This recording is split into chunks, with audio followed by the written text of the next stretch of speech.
Hello everyone, I hope everyone's doing well. This is Of a World, and today I want to do a video topic that I don't normally discuss, but it's just something I want to discuss once, and then I'd like to know what people's thoughts and opinions are on the matter. And after I do this video vlog, I'm not going to do any more video vlogs in regards to this, because then I feel as if I've covered everything basically.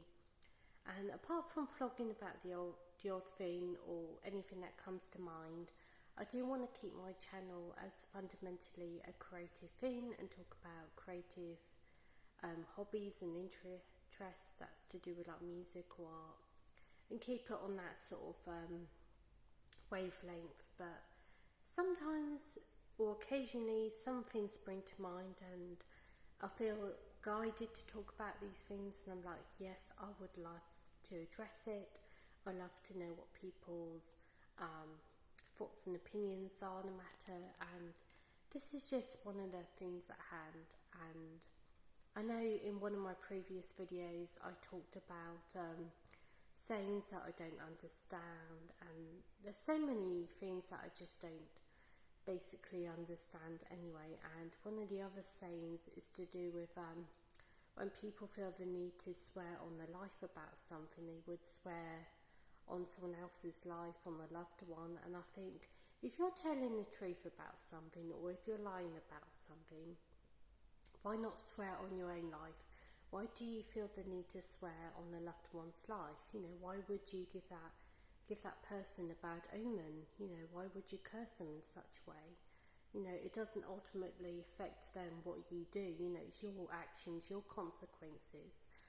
If you've got nothing to hide, then you've got nothing to worry about if you're truthful. But if you're lying about something, whether you're lying about something or not, you know, you should swear on your own life. You shouldn't go around swearing on other people's lives. But that's another discussion at hand for like another day. But what I'm trying to say is, and I mean this in the most respectful way,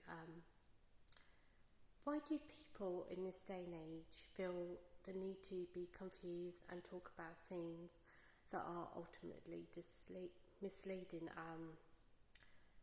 Why is it these days people talk about non-binary topics? I mean, when people refer to themselves as being they or they, that means ultimately you're more than one person. You know, it's plural, it's not a singular word.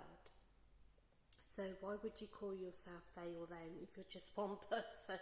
You know, and also most people are either male or female, and it's not just to do with like DNA or biology. You know, it's just the general law of nature. You know, people are ultimately just male or female, and that goes for a lot of reasons. You know, it's not just to do with your genitalia, it could also to do with your biology.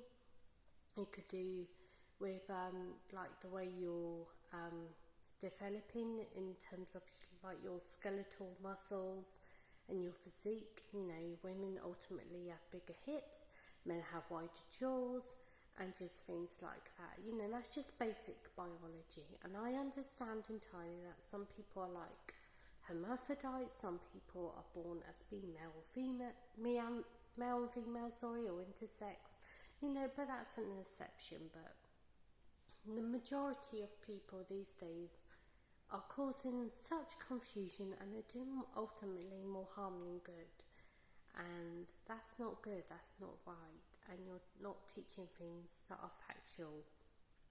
You know, are we going to address things, you know, without being graphic?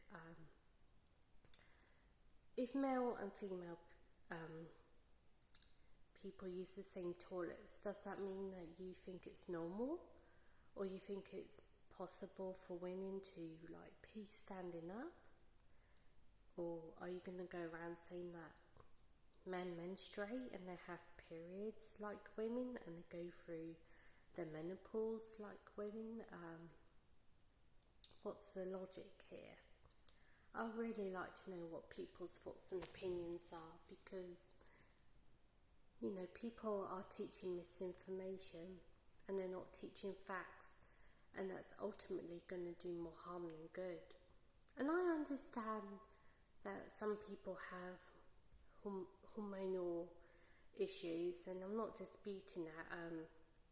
I feel very fortunate in the sense that, you know, I've pretty much had regular periods, you know, apart from puberty, and I don't mean to, you know, divulge into anything personal, but in terms of being like a female and a biological female, my periods have been pretty much, you know, on time, and they've been regular, and, you know, I haven't had any symptoms related to like PCOS, but I understand that there's females that go through these sort of things, and I do sympathise, and I do understand, you know, how difficult it must be for them.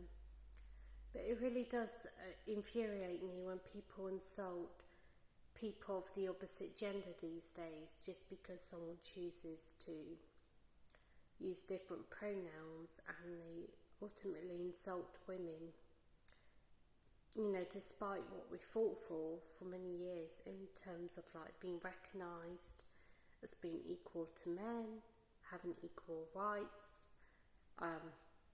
not being dismissed in terms of like medical factors. And it's just been very difficult, you know. Men and women are different, and that's a fact. We're equal but different. You know, it's not just down to genitalia. It's to do with biology, how we evolve in terms of like our skeletal muscles. Men have wider jaws generally, women have bigger hips. Men are generally taller, women are shorter. Men are physically stronger, women tend to be more flexible, and that's just the way it is. That's how it's always been. But now people want to confuse lies and make that to be the truth when it isn't. And we're different but equal nonetheless. And when it comes to having kids, you know, years ago women were persecuted if they had a girl instead of a boy. And we've since learned from medical science and biology and chromosomes that men determine the sex of the baby. So if a woman gets pregnant with a girl and they're hoping for a boy, that's ultimately down to the men. You know, men, they're responsible for the chromosome of what the female carries when it comes to the eggs. And also, men and women, not only have they fought for like equal rights or for their rights to be acknowledged, or even when it comes to down to like illnesses and conditions, men sometimes get illnesses or conditions that are related to being a male, such as like prostate issues or prostate cancer, and women do when it comes to like womb cancer, for example, or anything to do with female related issues to menstruation and menopause. And if people just go around saying they and them, then you're ultimately mocking people that are born either male or female, or they go through these things.